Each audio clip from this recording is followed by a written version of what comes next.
Bismillahirrahmanirrahim.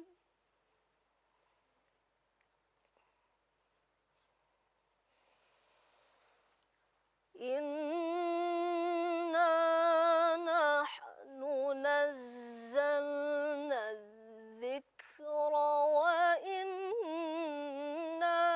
lahu lahafizun.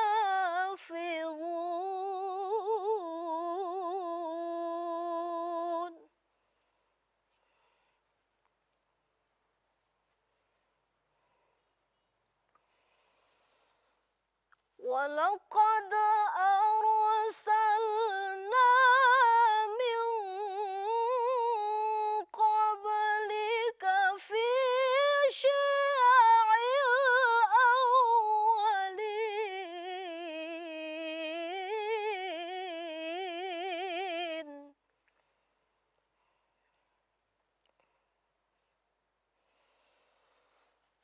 Wa ma ya'tihim min rasulin illa kanu bihi yastahzi'un. Sadaqallahul azim. Assalamualaikum warahmatullahi wabarakatuh, pemirsa Antv dimanapun Anda berada. Alhamdulillah bahagia sekali rasanya bisa bertemu lagi dengan Anda dalam Curhat bareng Ustadz. Pada pagi hari ini mendengarkan lantunan ayat suci Al-Quran yang merdu sekali yang baru saja kita dengarkan bersama. Rasa-rasa hati sudah bergetar ya pemirsa, walaupun belum tahu juga isi dari dan makna dari lantunan ayat suci Al-Quran yang barusan itu apa ya kira-kira. Nah, sebelum kita masuk kepada sesi curhat kita yang pertama, ada baiknya kita langsung tanyakan kepada Ustadz yang sudah hadir pada pagi hari ini, apa makna terkandung di dalamnya. Assalamualaikum Ustadz Othman Shihab. Waalaikumsalam warahmatullahi wabarakatuh. Saya selalu penasaran nih Ustadz tiap pagi. Iya. Kira-kira isinya apa lagi? Karena biasanya maknanya nih luar biasa dalam Ustadz ya, dari kata per kata, huruf per huruf, kayaknya selalu pasti dalam maknanya. Bismillahirrahmanirrahim. Tadi kita mendengarkan qari'ah melantunkan satu ayat yang membicarakan tentang Al-Quran yang diturunkan. Inna nahnu nazzalna dzikra wa inna lahu lahafizun. Kami yang menurunkan Al-Quran, sungguh kami yang menurunkan Al-Quran, dan kami pula yang menjaga Al-Quran. Jadi Allah Subhanahu wa Ta'ala akan menjaga Al-Quran dengan manusia-manusia yang dipilih oleh Allah Subhanahu wa Ta'ala. Mudah-mudahan kita termasuk orang-orang yang mendapatkan satu hidayah dari Allah, dapat menjaga Al-Quran ini. Amin ya Amin, Rabbal ya Rabbal Alamin. Alamin. Wah, ternyata makna di dalamnya juga menenangkan hati ya pemirsa. Dan sekarang sudah hadir seorang tamu yang kalau lihat wanita cantik yang berikut ini, kita selalu ingat kalau waktu tuh cepat sekali berlalu pemirsa. Kenapa? Karena kemarin kayaknya masih kecil, masih menyanyikan lagu anak-anak, sekarang sudah dewasa, sudah cantik, sudah kelihatan anggun sekali. Assalamualaikum Dea Ananda. Waalaikumsalam warahmatullahi wabarakatuh. Tuh kan pemirsa udah besar bener ya. Aduh, Ya, ini sekarang lagi minum susu. jadi sekarang besar. Sekarang ngapain aja? Masih nyanyi juga? Sekarang alhamdulillah sih masih nyanyi. Insya Allah sih pengen bikin album lagi, lagi proses. Ya misalnya lagi perencanaan lah ya. Tapi sering lihat jadi presenter juga ya akhir-akhir Ya ini. pokoknya presenter iya, sinetron juga iya. Dari kecil udah aktif sih ya, jadi sampai sekarang kayaknya ada aja yang pengen dikerjain gitu. Nanti ikutan sharing ya, ikutan Oh iya, curhat pastinya, ya. pastinya. Biasanya sharing dari para tamu kita, biasanya selalu menginspirasi pemirsa di rumah. Habis ini sharing, tapi pemirsa sudah ada yang mau sharing duluan nih, pengen curhat kepada Ustadz Othman Shihab. Silahkan. Assalamualaikum, nama saya Meta, umur 25 tahun. Saya mau bertanya bagaimana menghadapi hati yang bimbang. Itu aja.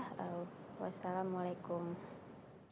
Waalaikumsalam warahmatullahi Mbak Meta, wabarakatuh. pertanyaannya singkat tapi kayaknya cukup mendalam. Iya, itu Gimana kalau caranya pembahasan itu tentang Imam menghadapi hati Ghazali, yang satu bimbang? juz itu tentang hati. Pertanyaannya Satu kecil bab, dikit iya, banget betul. ya Ustadz ya.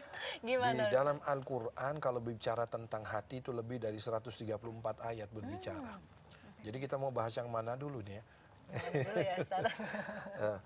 Hati itu dari akar kata qallaba yuqallibu. yang sering berbulak-balik. Maka itu Nabi berdoa, Allahumma ya muqallibal qulubi wal absar tsabbit qalbi ala dinik. Ya Allah, Engkaulah yang membulak-balikkan hati, maka mantapkanlah hatiku ya Allah pada ajaranmu. Itu doa Nabi loh. Nah, hati itu bagaikan sebuah rumah. Kalau tidak ada penjaganya, siapa saja bisa masuk. Ya kan? Oleh karena itu Imam Ghazali mengatakan apa? Kalau bikin rumah jangan terlalu banyak pintunya. Nanti yang masuknya kita nggak tahu. Oleh karena itu Imam Ghazali mengatakan kalau dalam hidup ini jangan terlalu banyak kehendak akan menjadi kehendak dari dirimu. Nah, jadi hati adalah rahasia Allah yang Allah titipkan kepada kita. Karena hati tidak pernah dusta. Hati memiliki volume yang tinggi dan volume yang terakhir. Kadang-kadang hati kalah dengan syahwat. Tapi orang yang beriman, lidahnya adalah suara hatinya. Nah, jadi dalam hidup ini, kata Imam Ja'far Shadiq, berbuatlah sesuai dengan petunjuk Allah, ya kan, yang diridai oleh hatimu dan akalmu. Jadi kalau ingin berbuat sesuatu, timbang dulu, ya kan, iman itu mengakui tidak, hati kita mengakui tidak, dan terakhirnya adalah akal kita. Nah, mengapa hati bisa bimbang? Karena kalau kapal itu tidak punya muatan yang bagus, dia akan apa? Timpang. Kalau dia mantap, apapun terjadinya dia akan seimbang terus. Hati pun demikian. Dikala hati itu tidak ada keseimbangan rohani, maka dia akan bimbang. Maka itu Allah memberikan sebuah resep yang tidak ada resepnya selain resep dari Allah. Ala bidzikrillah tatmainnul qulub. Ketahuilah dengan engkau berzikir kepada Allah, maka engkau akan dapat ketenangan. Itu. Karena dia yang menciptakan, dia yang tahu obatnya. Jangan pergi ke tempat yang lainnya. Ya kan, apalagi ke sana ke sini, apalagi pakai SMS nggak mungkin lah. Ketik spasi. Ya kan, nggak mungkin. Gimana Nah, nih, jadi mau kembali keputusan kepada apa gitu sang ya, pencipta hati. Dia yang mengetahui tentang obat kita. Oleh karena itu Nabi mengatakanlah, tayasu min rahmatillah. Jangan pernah engkau putus asa dari rahmat Allah. Baik. Wala takunanna minal mumtarin, jangan kau menjadi orang-orang yang bimbang dan ragu-ragu. Nah, Dea, itu kan banyak sekali terjadi loh di hidup kita ya, walaupun nggak bisa bohong juga kalau kita kadang-kadang bimbang. Pernah nggak ngadepin kebimbangan? Kali aja bimbang calon suami mana yang dipilih, kan banyak tuh yang naksir. Atau mungkin kerjaan mana yang harus dipilih gitu. Enggak, misalnya gini, kalau kadang-kadang kan kalau apa sih suka emosi tuh karena suka mengalahkan segala-galanya, sehingga ada saat dimana kita nggak bisa, kalau lagi emosi pasti nggak bisa mikir gitu, nggak bisa, aduh ini gimana, mana yang paling benar gitu. Itu bagaimana sih caranya meredam emosi? Apakah dengan berzikir itu bisa benar-benar berguna, atau mestinya zikirnya harus yang seperti apa, di saat yang seperti apa, Ada dan amalan bagaimana? apalagi gitu, Ustaz. Misalnya Sholat, ini, biasanya sholat istiqarah iya, tuh kan mengambil, juga untuk mengambil untuk mengambil keputusan. keputusan. Kadang-kadang kalau kita emosi kita nggak tahu nih, aduh sebenarnya hati kecil kita maunya apa sih? Sekarang Gitu lah. apa sih istikharah? Minta pilihan Allah. Istikharah itu adalah kita lakukan setelah Allah berikan satu alat istikharah yang luar biasa. Jadi istikharah itu ada dua jalur.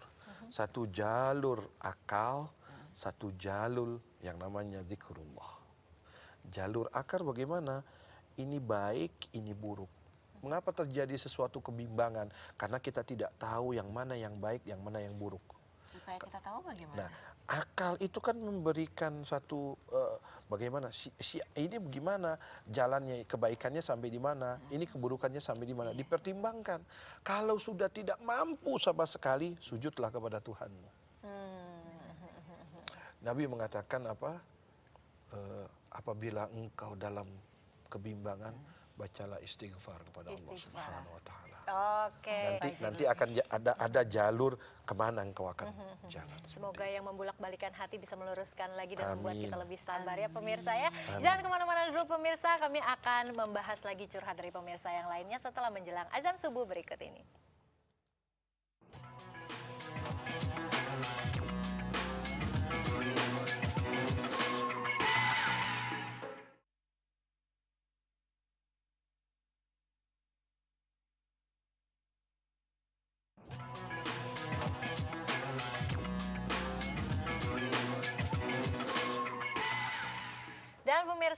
TV kami mengucapkan selamat menunaikan ibadah sholat subuh bagi Anda yang berada di Jakarta dan juga sekitarnya.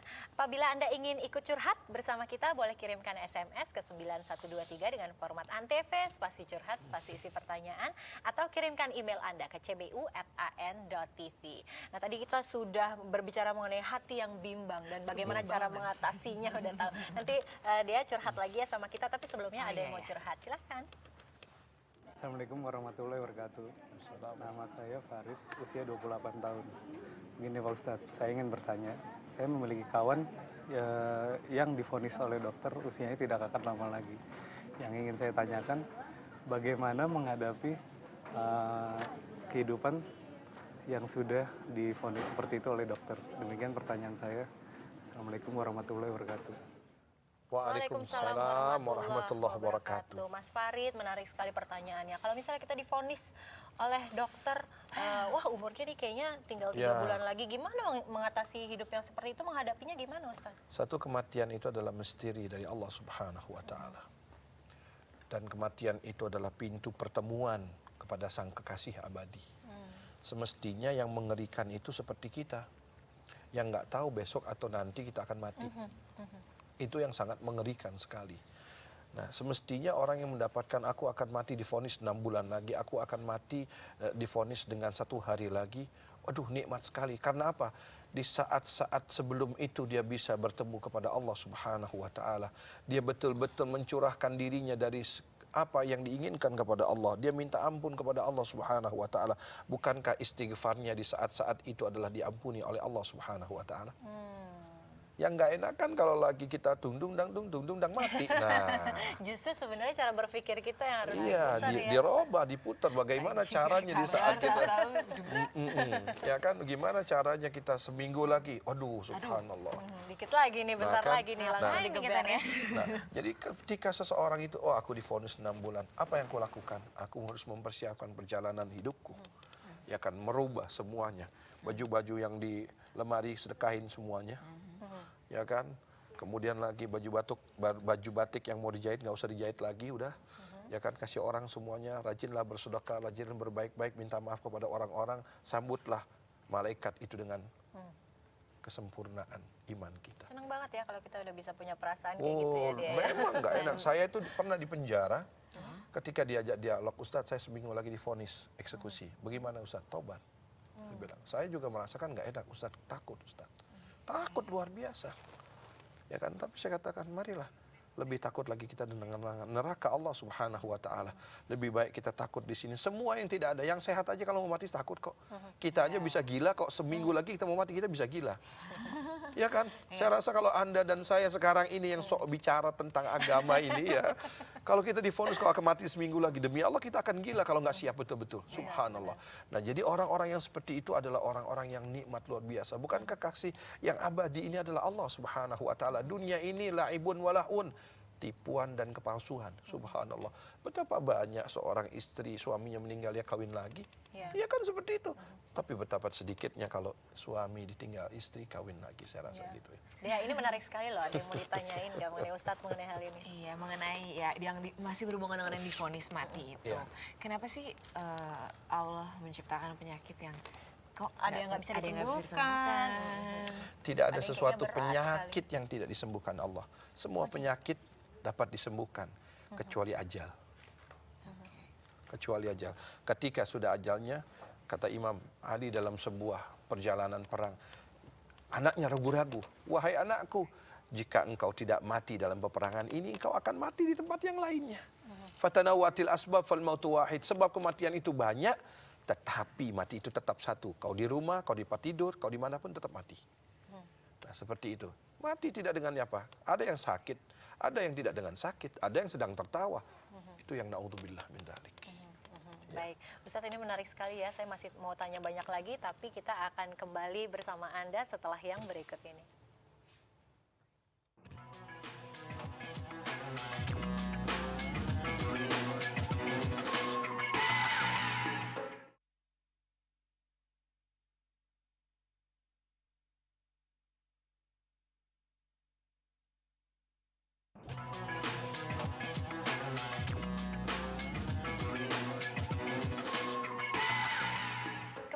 bersama Curhat bareng Ustadz. Kami sedang membahas masalah bagaimana cara menghadapi kematian apabila kita tahu kematian itu akan datang seminggu, 2 minggu, atau sebulan, 2 bulan lagi gitu ya. Atau besok gitu ya, tapi bisa aja terjadi loh dia. Kita memang harus siap kapanpun ya Ustadz ya. Semestinya kita yang serem sekarang ini, karena kita nggak tahu kan kapan. Kalau orang yang sudah tahu itu udah nikmat, sebetulnya. Nah, ini permasalahannya ngomong-ngomong soal kematian itu tadi, kalau misalnya ada teman atau saudara yang memang udah koma keadaannya dan hanya dengan alat bantu baru bisa bertahan hidup, terus udah terlalu lama, terus kadang-kadang ada dokter atau mungkin keluarga yang memutuskan untuk mencabut alatnya karena mungkin udah gak ada harapan itu.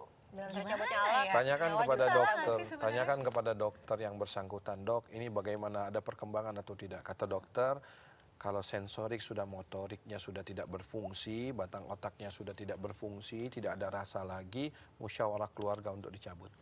Itu Kalau gimana? seperti itu, Iya, tidak menurut apa-apa. pandangan Islam gimana Ustadz? Islam tidak mengapa, dia itu kan sudah tidak ada sensorik motoriknya. Kalau keputusannya dilanjutin gitu hidupnya ya? Apa kasihan, dia akan membusuk nantinya. Oh gitu. Soalnya kan ada kadang yang baca di berita gitu di majalah yang udah bertahun-tahun dia koma nggak sadar-sadar, ya ditungguin terus ada keajaiban ternyata bangun. Iya, lihat dulu kan ada dokter yang mengatakan ini masih 75%. Gitu. Ini sudah 100%, mau ditunggu apa lagi kalau sudah 100%. Dan kita juga bikin suatu second opinion kepada dokter yang lain bagaimana keadaan seperti ini. Kan seperti itu. Ya kan kesian kan keluarganya, bukan dari segi materi saja, tapi bagaimana orang yang nunggu di situ, orang yang, iya kan kesian. Nah, kesian juga yang meninggal itu kan lama-lama dia sudah tidak berkembang lagi, hanya dari masukan saja. Alatnya dicabut, selesai, berarti memang sensorik motoriknya udah nggak ada lagi. Musyawarah dengan dokter yang baik, dokter yang betul-betul beriman kepada Allah Subhanahu wa taala, bahwa ibu maaf ini sudah tidak ada lagi, sensoriknya sudah habis sama sekali, diberikan tes sekali lagi, 2 kali lagi, di scanning sudah tidak ada kemampuan. Bismillah, mau ngapain kita mengazab dia, kesian. Dalam Islam itu pengazaban kalau kita diamkan saja. Seperti itu. Iya dong. Kadang-kadang kan biasanya suka dilematis gitu kan. Tidak Mengharapkan seperti itu. keajaiban gitu ya. Ya kan kita kalau sudah tahu, sudah second opinion, sudah ada dokter seperti ini, bahwa misalnya batang otaknya sudah tidak bisa mampu lagi, kemudian lagi sudah menurun segala sesuatunya, nafasnya juga tinggal kalau dicabut ini, udah bismillahirrahmanirrahim. Kalau kita memutuskan untuk mempertahankan dalam rangka misalnya ini orang tua kita dan kita udah deh mendingan yang penting setiap hari kita lihat gitu, nggak apa-apa saya Dia ngurusin, itu gimana? lama-lama organnya rusak, satu kondisinya? semuanya akan rusak, kesian kan. Itu boleh nggak, dosa nggak di Ya Islam dosa kalau dong, kita kitanya zalim, berarti kitanya na'udzubillah min dzalik. Ya kan, lama-lama kan organnya kan rusak semua. Ya kan, kulitnya akan pecah-pecah dan lain-lainnya, itu dosa sekali kita seperti itu. Kembali lagi dalam menghadapi kematian yang bisa datang kapan aja Ustadz. Jadi Iya. tipsnya apa aja untuk lebih pasrah gitu Ustadz? Kematian itu bukan ditakuti, tapi bagaimana kematian itu dipersiapi. Nah, bagi seseorang muslim itu kapan saja kok kita mati kok.